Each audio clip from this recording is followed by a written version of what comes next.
क्या मुझे समय मिलेगा तो मैं बोलूँगी, तो नहीं बोलूँ। देखिए, अगर सबको अनलिमिटेड दिया जाए, हम लोग पूरी रात जागरण करते हैं। तो वो मेरे पास तो कल का भी समय है, कल का 10 मिनट दे दो, 10 मिनट। चलिए साथियों, सभा ने अनुमति दिया है 10 मिनट। धन्यवाद।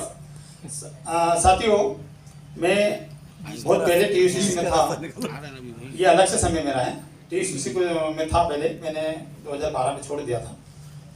जब से मैं समाज सेवी का काम करता हूँ, पर जो बातें अभी मैं यहाँ सुन रहा हूँ, आया हूँ और देख रहा हूँ, हम इस बातों पर मैंने बहुत अच्छी बातें, कुछ महाराज के साथी ने भी बहुत महत्वपूर्ण बातें कही थी, तिवारी जी ने भी कहा, ऐसे सब साथियों ने अपनी अपनी बात रखी, उसमें कुछ उसी के अंदर कुछ बोलने वाला हूँ।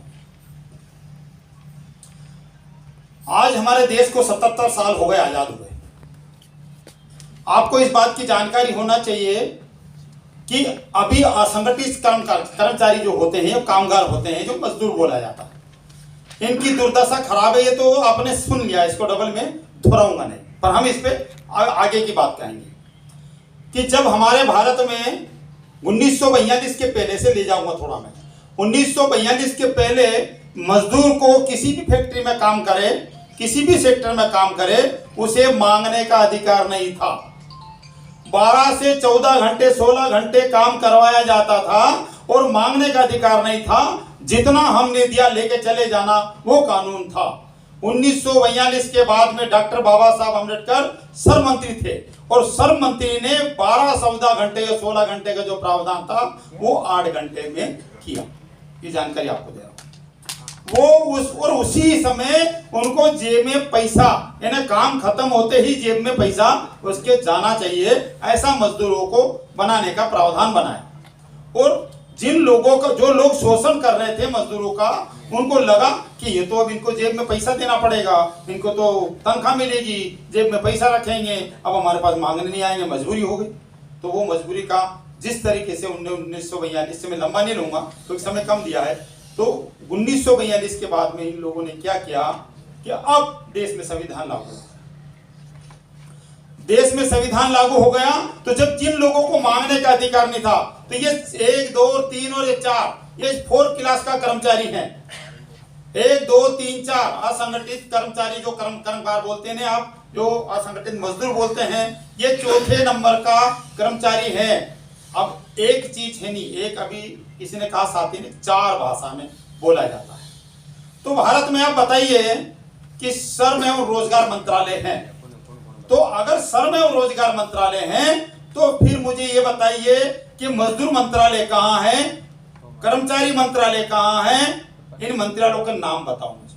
जब कर्मचारी मंत्रालय नहीं है और मजदूर मंत्रालय नहीं है और श्रम मंत्रालय है, तो जो भी आदमी किसी भी सेक्टर में काम करे वो श्रम करने वाला है, उसको श्रमिक कहा जा सकता है।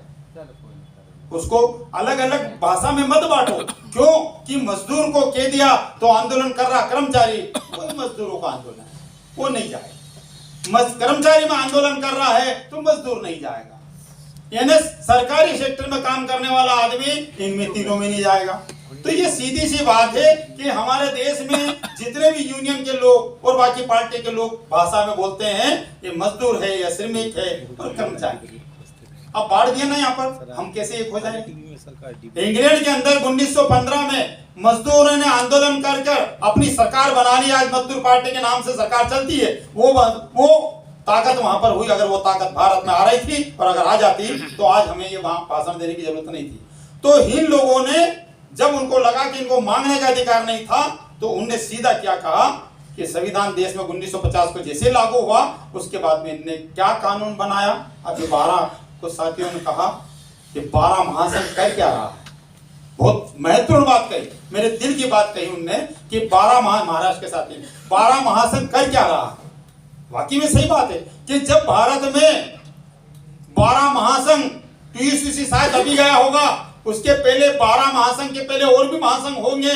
तो जब 1948 के तहत न्यूनतम वेतन लागू क्यों किया? आप उन यूनियन के लोगों को, हर मजदूर बोलो, कर्मचारी बोलो, श्रमिक बोलो, उनने अपने हक अधिकार की रक्षा के लिए एक रसीद कटवाई होगी मेंबरशिप की कि ये मैं आपका सदस्य हूं। तो उस यूनियन के आदमी को उसकी रक्षा करना चाहिए कि उसके खिलाफ कानून बनाना चाहिए। उसके खिलाफ कानून बनाना चाहिए। कौन सा कानून बनाया? न्यूनतम वेतन अधिनियम 1948। इससे ज्यादा इनको पैसा नहीं देना। अब मुझे ये बताइए कि न्यूनतम वेतन का मतलब क्या होता है? कोई बता सकता है? न्यूनतम शब्द, न्यूनतम शब्द कम से कम, मिनिमम नहीं, न्यूनतम, कम से कम, कम से कम। आगे समझ में? यानी इस मजदूर को काम ज्यादा से ज्यादा करवाना है और कम से कम वेतन देना है। ये कानून बना, और ये कानून बनाने में किसका सहयोग रहा? सारे श्रम संगठनों, श्रम सचिव, श्रम मंत्री, इन सब का सहयोग रहा है। और कांग्रेस की सरकार ने इसको पास करके भारत में न्यूनतम वेतन अधिनियम 1948 लागू कर दिया। आज की तारीख में हम तारीफ करते हैं, आज की तारीख में सारे लोग सुनते हैं, आपको ये पता नहीं। अभी श्रम मंत्री यहां से गए, यहां बैठना चाहिए था, श्रम मंत्री यहां पर बैठ के गए, न्यूनतम वेतन बराबर जो कम से कम रेट है, दरें जो हैं वो भी मजदूर को नहीं मिल रही। तो तुम क्या कर रहे हो? यहां बैठना चाहिए था। हमें झंडा दीपक जलाना, हार आप उद्घाटन करना, हमें ये बात पसंद नहीं आती। हमें तो ये बात पसंद आती है कि जब आपको तिजोरी की चाबी दी गई है तो फिर उसके बाद में ये आदमी उस चीज से वंचित क्यों है? होना चाहिए कि नहीं? तो अभी हम यहाँ जब अब यहाँ की बात करें ना, कहाँ की? बंगाल की बात कर लेते हैं। बंगाल की बात में क्या कहा? हमने ये योजना पास करवाई, हमने वो योजना पास करवाई। अरे तुम तो भिखारी बना रहे हो वही योजना पास कर करके। अरे उसके रोजगार 4 क्लास का कर्मचारी है, अगर ये सरकारी विभाग में चपरासी है तो इस चपरासी को मुझे लगता है कि 40-50 हजार रुपए की तनख्वाह एक महीने की मिलती होगी आज की तारीख में। हो सकती है? ऐसा होगा? एक आदमी बता दो, होगा? तो चपरासी अगर ये चाय पिलाता है, झाड़ू लगाता है, तो फिर सेक्टर में हर मजदूर काम करता, उसकी 45,000 की तनख्वाह क्यों नहीं? समान वेतन समान अधिकार, संविधान में लिखा है समान वेतन समान अधिकार। तो फिर 4 क्लास के कर्मचारी को उसको भी 45,000 की तनख्वाह मिलती। अगर 45,000 की तनख्वाह मिलती तो वर्तमान में जो कर्मचारी काम कर रहा है सरकारी विभाग में या कहीं और भी, उसे 45,000 की तनख्वाह से वो अपने बच्चों को IAS IPS ये सांसद क्या बोलते हैं, ये डॉक्टर प्रोफेसर इंजीनियर बना सकता है। पर लेकिन असंगठित काम करने वाला मजदूर अपने बच्चे की रोटी और अपनी रोटी की पूर्ति शाम तक नहीं कर पा रहा, क्योंकि उसे 4 रोटी की भूख थी, उसे कानून बनाकर 2 रोटी दी जा रही न्यूनतम वेतन, और 2 रोटी भी बराबर नहीं मिल रही, वो भी एक ही मिल रही जो न्यूनतम भी बराबर नहीं मिल रहा है। क्या हम न्यूनतम वेतन अधिनियम 1948 जो पास किया है, तो 12 महासंघ के अंदर इस UGC के साथ में कितने संघ और हैं? 5 हैं, 4 हैं, 10 हैं। 10 ही महासंघ मिलकर इसके खिलाफ FIR दर्ज की जाए, न्यूनतम वेतन के ऊपर FIR दर्ज की जाए कि मजदूरों का नरसंहार किया जा रहा है। क्या गलत बोल रहा हूं? होती है कि नहीं होती है? जिसको अपमानित किया जाए कि ये न्यूनतम मजदूरी, इसको कम से कम रोटी दी जाए, कानून बनता है कि नहीं बनता है? तो उनके खिलाफ अगर आप FIR दर्ज करवा कर खड़े कर दो, मुझे लगता है कि शायद कहीं ना कहीं फर्क पड़ेगा। प्रमोद जी नोट कीजिए, कहीं ना कहीं फर्क पड़ेगा, क्योंकि हम वो वाली बात है ना, कौन सी बात आ गई कि एक मच्छर ने काटा एक व्यक्ति को, और काटने के बाद में वो अस्पताल गया, अस्पताल में दवाई गोली दे दी, जब सुबह खाना शाम को खाना, एक इंजेक्शन लगा दिया। उनने पूछा सर आपने इंजेक्शन भी लगा दिया, दवाई गोली भी दे दी, मुझे हुआ क्या ये तो बता दो। बोले तुम्हें मलेरिया हो गया। अरे मलेरिया कैसे हो गया? बोले मलेरिया तो मच्छर काटने से होता।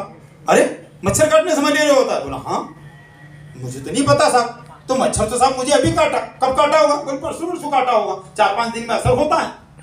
तो बोले साहब मच्छर तो मेरे को 5-7 दिन पहले काटा। तो आप तो डॉक्टर डिग्री लेके पहले से बैठ गए, और वो मेडिकल पे गया, दवाई भी मिल गई, फैक्ट्री वाले ने दवाई भी बना दी, चलो मच्छर मेरे को अभी काटता है, सारी व्यवस्था पहले से आ गई।